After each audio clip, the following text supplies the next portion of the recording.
if few there be that find it, and many that think they're going there and are trying to go there, don't in the end get in, and only few find it, and the way is hard,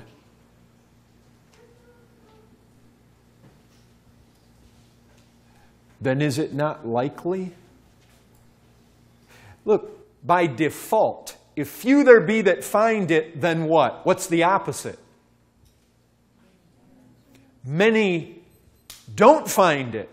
And if you don't find life, what do you find? Death. Death. It says destruction. So if many find destruction and few find life,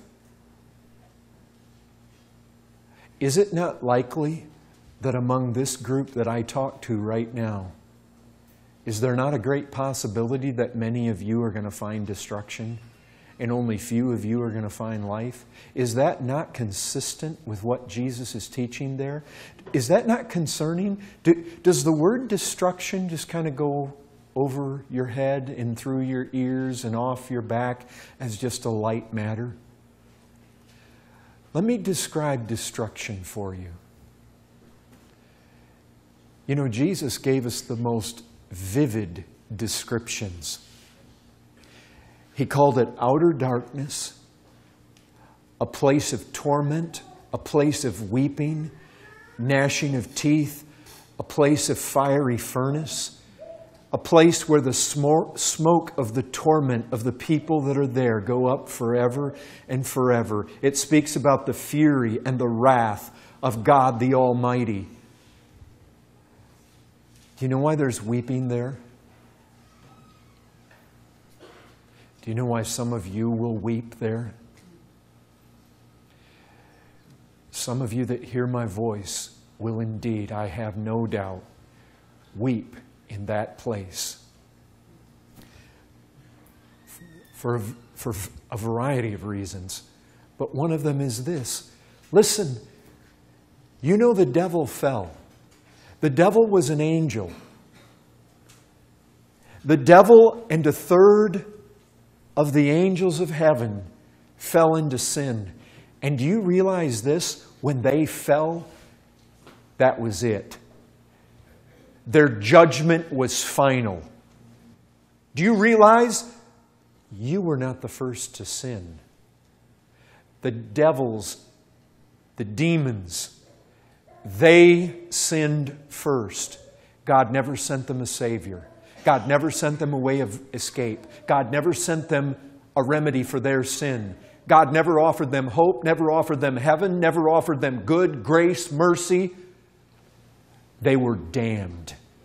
And in fact, we're told that the lake of fire was created exactly for them.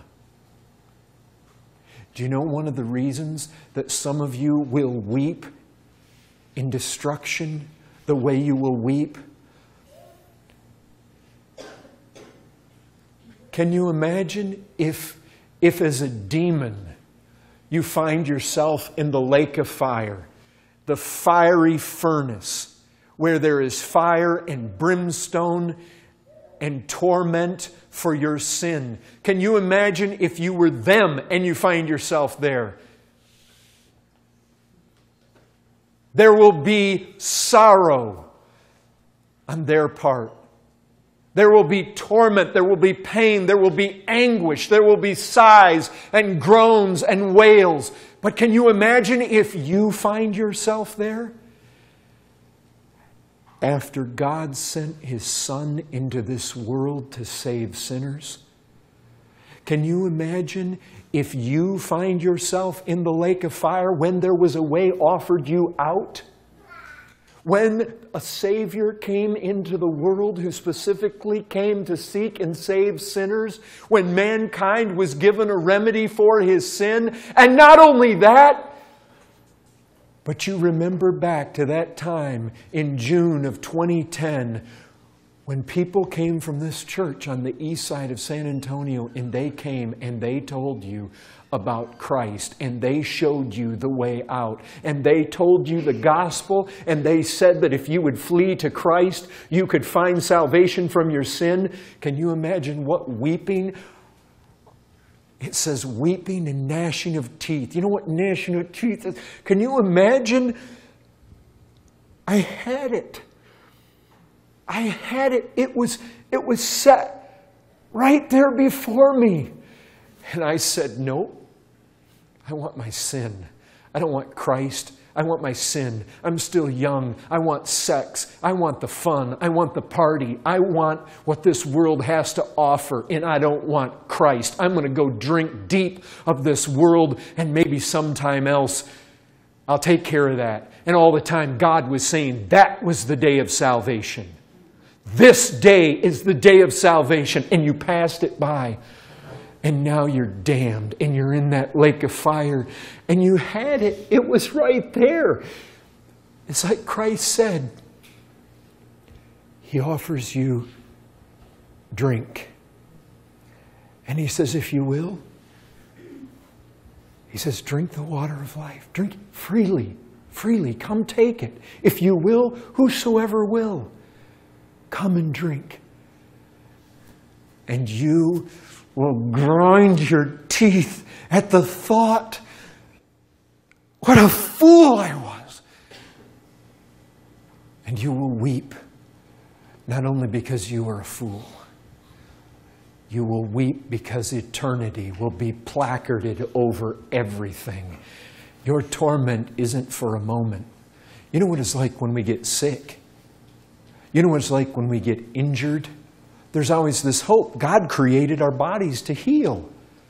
Well, I won't be sick for long. I won't have to suffer for long. Even if I'm experiencing this pain, the pain goes away. You get the cut, you get the break, you get the scratch, you get injured, the sprain. It heals. But in hell, there is no healing. It's forever and forever and forever and forever. Few there be that find it.